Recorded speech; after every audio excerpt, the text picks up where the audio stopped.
everyone, it's Quana. Welcome back to Her Real Review. Tonight I'm going to be talking about This Is Us, Season 6, Episode 5, entitled Heart and Soul. This was my favorite episode of the season so far.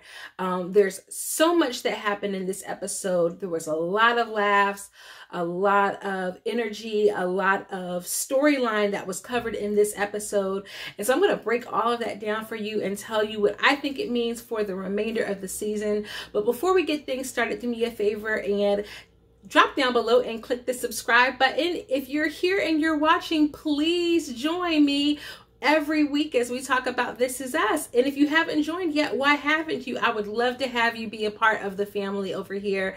And hopefully you will take part not only in subscribing, but clicking a like on this video. And let me know down below in the comments what you thought of tonight's episode. Couple of things just to start with. This episode was directed by Sullivan.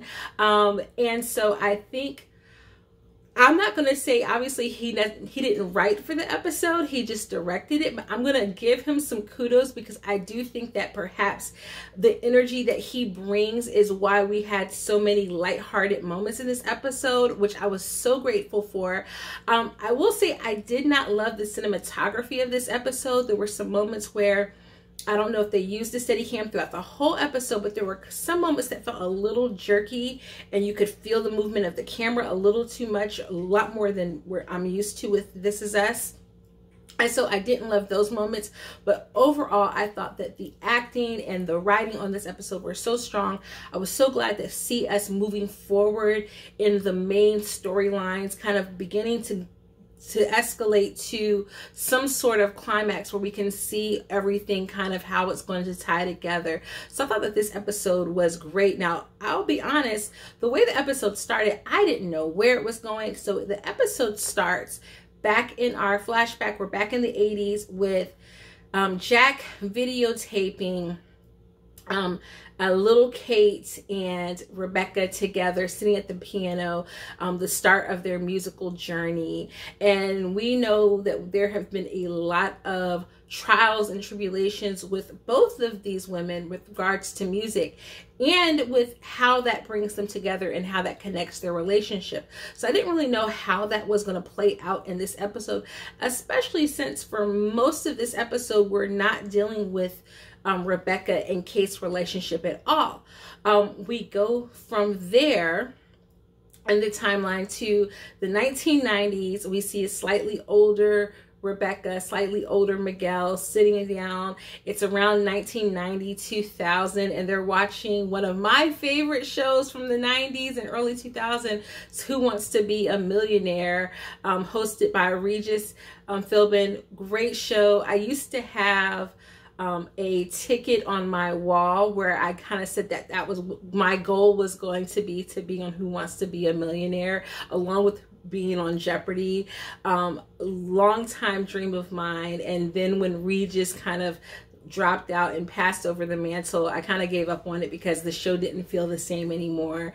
And at this point, I don't even know if the show is still on the air. It's probably on Game Show Network, but I just don't watch it anymore. But it was just such a great show, and they're watching it. And Miguel introduces the idea of them going on a speed date. You guys remember speed dating? You were going to meet a bunch of different people in a room. You spent about a minute to 5 minutes max talking to each of them.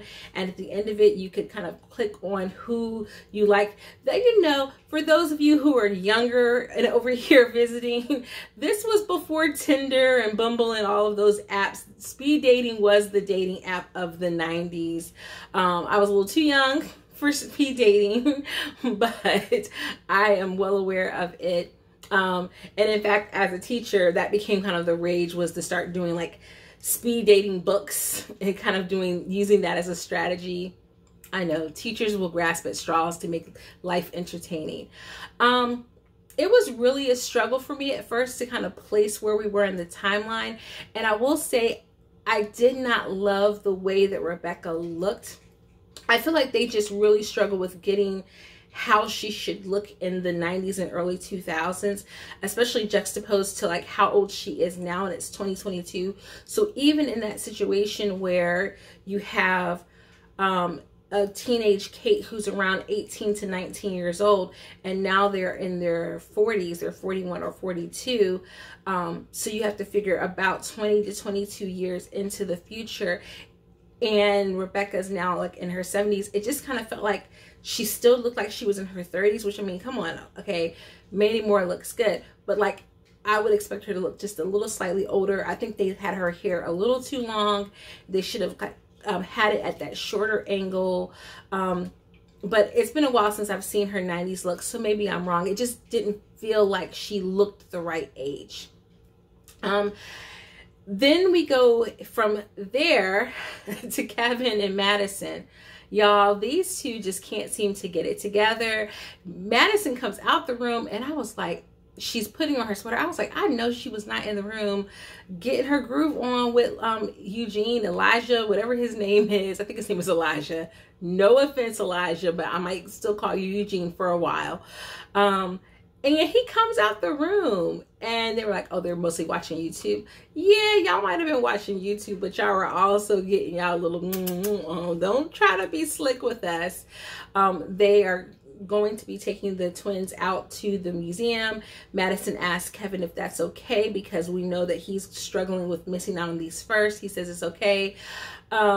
But this is a big step, guys. I mean, you have to think about it from the context of Madison is dating this guy. We've seen him on several episodes now, and she's spending time with him and her kids, which means that she must be pretty interested in this guy. So I think we're inching further and further into Madison and Kevin not being a thing, and them just having a really strong co-parenting relationship, which I'm okay with that. In the terms of like Madison and Kevin's relationship, because it doesn't really feel like there's anything tethering them together romantically. It's just the twins. And while I would love for them to have that like nuclear family, because I know that Kevin wants it so much, I do agree that like if it's not going to make any of them happy and it's just them going along with the emotions, then they don't need to do that. So I think that this is like the death knell for their relationship. I think that that ship has sailed. I would be surprised unless something major happens where we get like a Madison storyline. I think they're done with.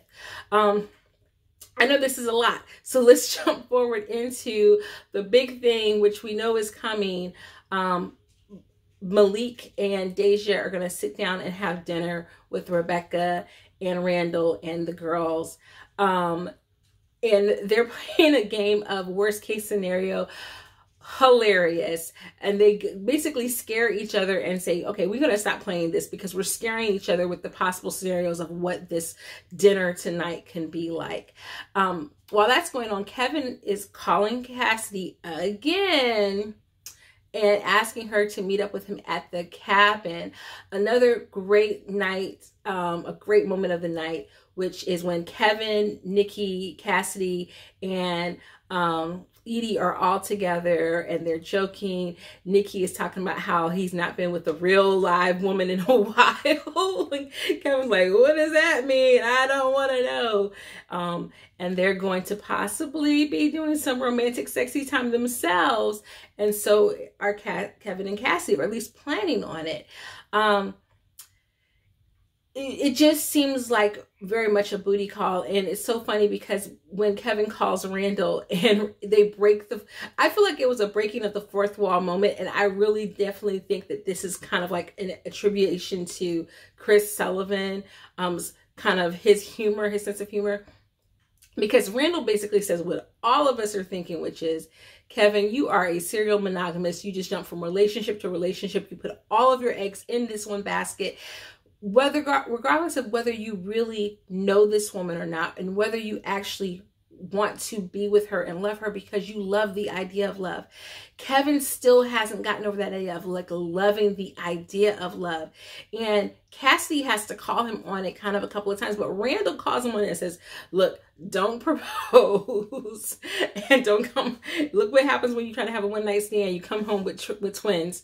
Like, Kevin just can't get a booty call right. He didn't know how it works, and he's going to end up going to Vegas and getting married. And at this point, he might just should do that. I feel like he should just find somebody who wants to marry him and just go to Vegas and get married and make it a done deal, because he's just aching to be in a relationship with someone. Heading back over to the 1990s, 2000s, where Miguel takes Rebecca to the speed dating event.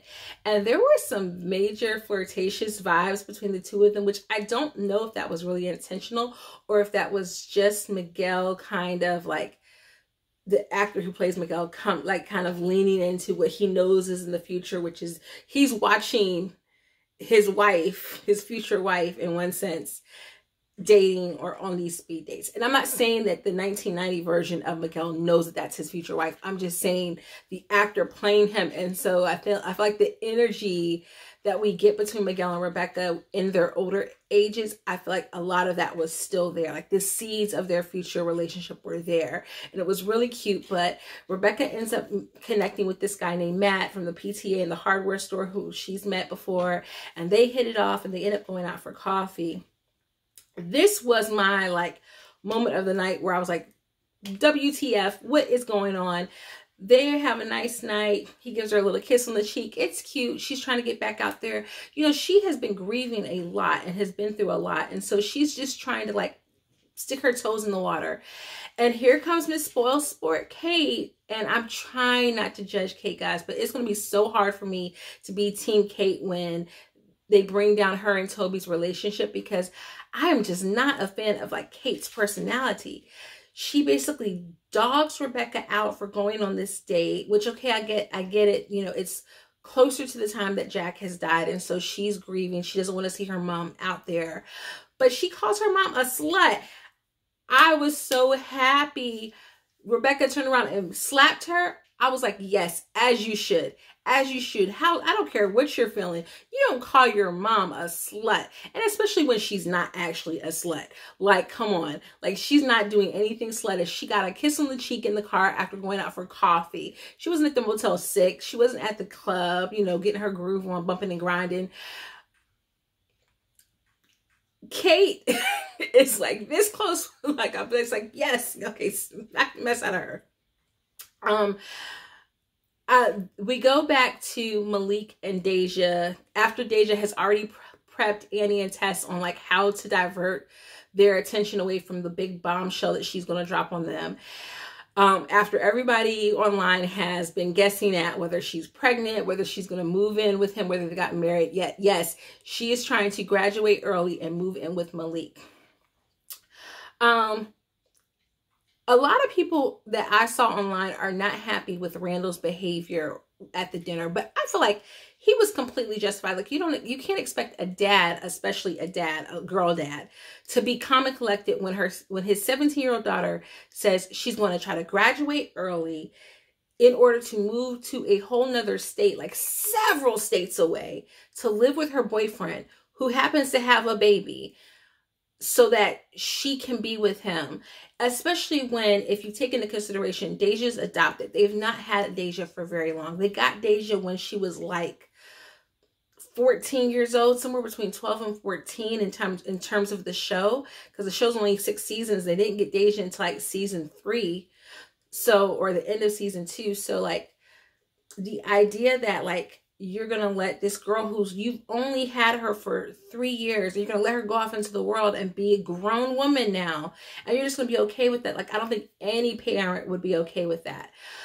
Suffice it to say, Randall does not handle it well. Like, Randall does not handle a lot of things well. And he confronts Malik when Malik comes outside and says, listen, I shouldn't have been like that. We've had a lot of close times. I felt like I've been a fatherly figure, which he has. And Malik should remember that.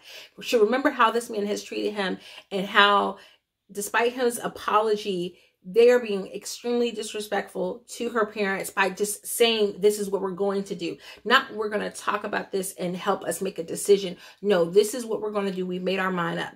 Like, that's so disrespectful.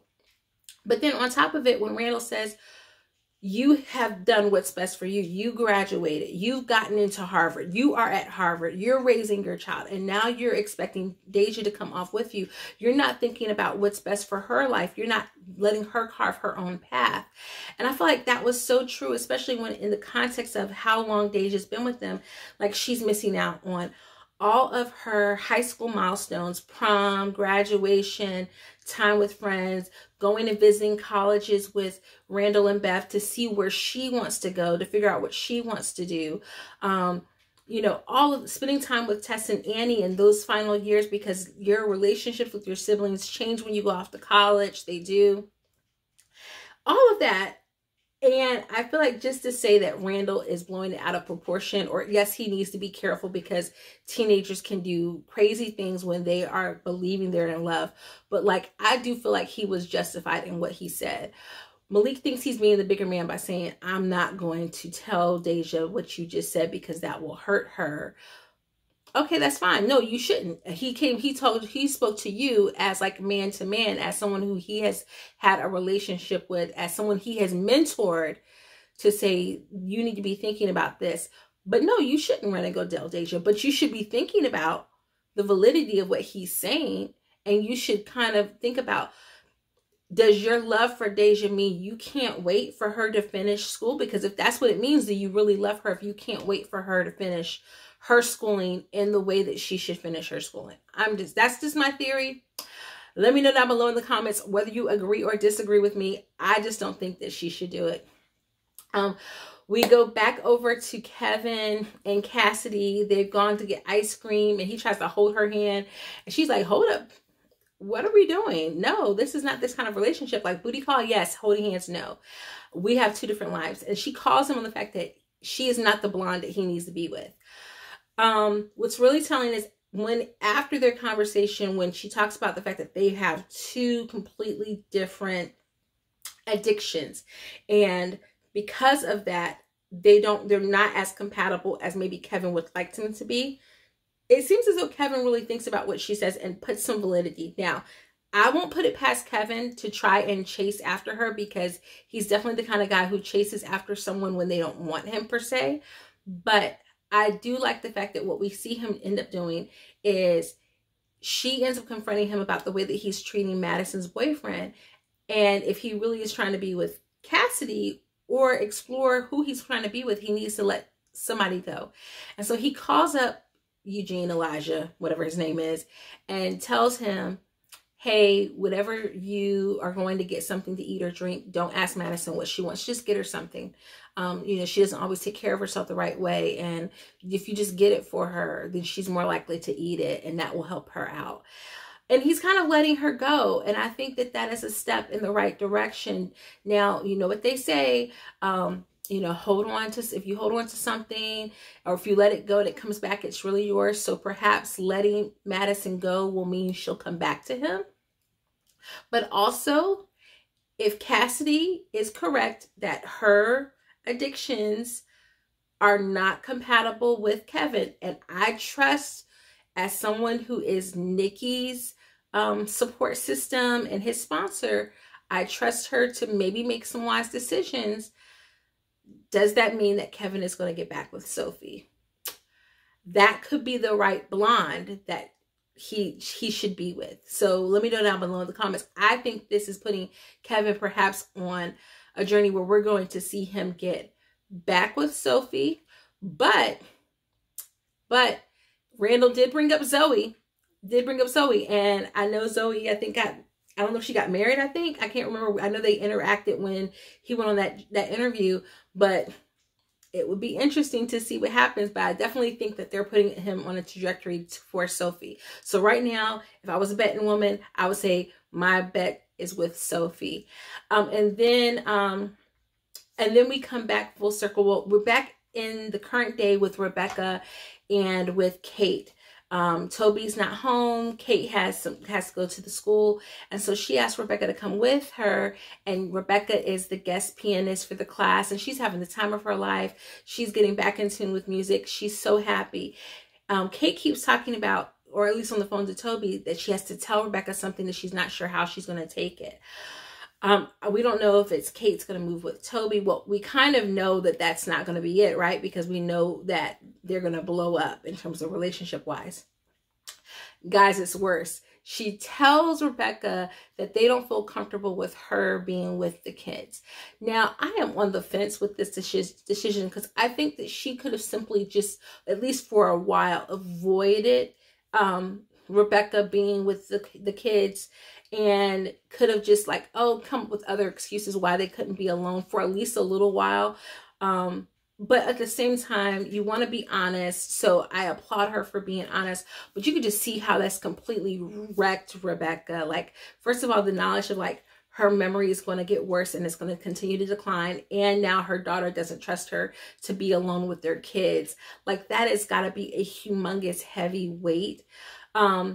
We see them come back together, have a conversation, and it goes much better than it did in the 1990s version, where eventually they do kind of mend fences and patch things over and smooth things over. But, you know, Rebecca and Kate have had such a rocky relationship. And so finally we get to the full circle moment, which is her bringing over some sheet music so she can teach baby Jack how to play the piano.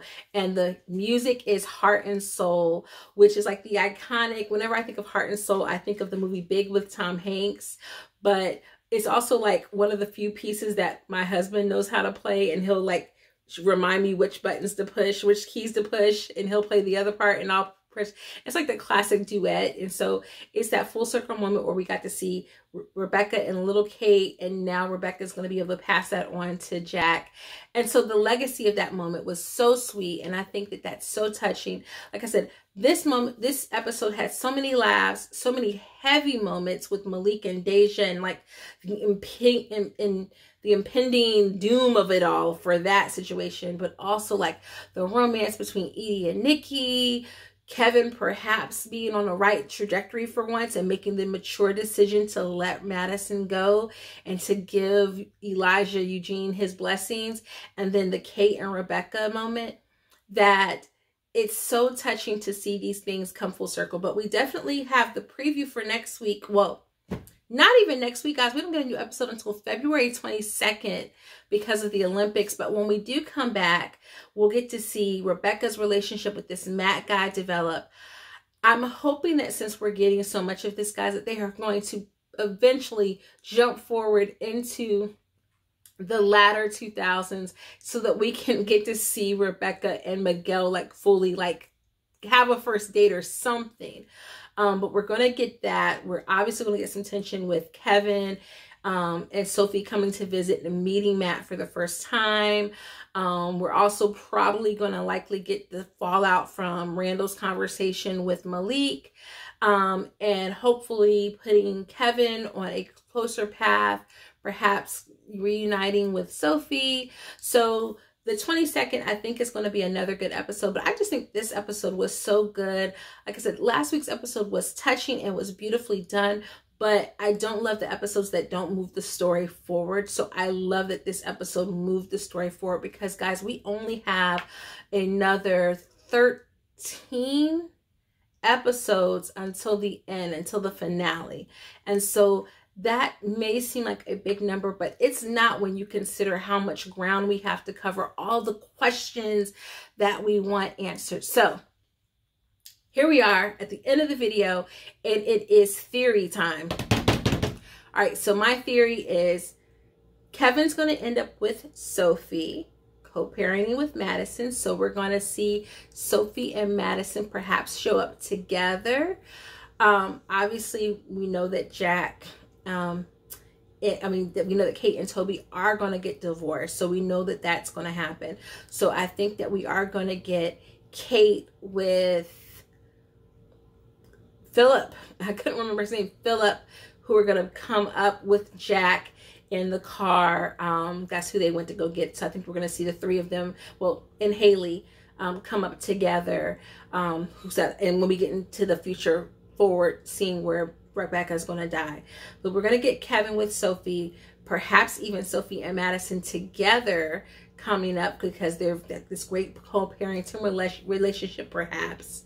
And I don't think that Cassidy is going to be the person with Kevin, but We'll see. We'll give it like 3 episodes. I think if in 3 episodes we don't see him reuniting with Sophie, then perhaps him and Cassidy will become a thing. So we'll see where it plays. I don't think that Deja is going to move to Boston. Or I think if she does, I think we'll see her come back. I don't think that it is going to be all that it's cracked up to be. And despite how much they love each other, I don't think that either one of them are really prepared for the realities. Malik still is very much living a college lifestyle, and I don't think he's is like ready for the realities of having a live-in girlfriend.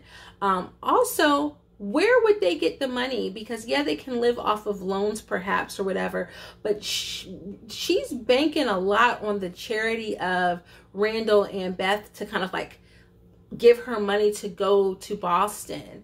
I think so. I don't see that come. I think there's gonna be a fallout, and there's gonna be a lot of tension between her and Randall, especially.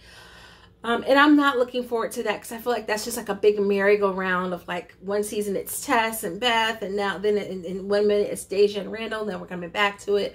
So I'm not looking forward to that part of it, but I don't think that Deja and Malik are going to be a sustaining thing, at least not at this age. So that is my theories for tonight's episode, guys. I know this was a long one, but I thank you guys. If you managed to stay with me this whole time, do me a favor, please click the subscribe button. Thank you guys so much for checking out this video, and I will see you guys on this 22nd. If you are looking for something to pass the time until then, check out my video for As We See It. It's a show that I'm recommending to all of my This Is Us family. It is done by the producer of Parenthood, which is a show that a lot of us came to This Is Us because it was a very similar feeling show. And so this one gives a lot of vibes with that. It's not as family friendly, so definitely don't watch it with the little ones. But if you're looking for something to pass the time that's kind of quick and fast to watch, it's on Amazon Prime. So I definitely recommend that. And I'll see you guys in a few weeks. Toodles!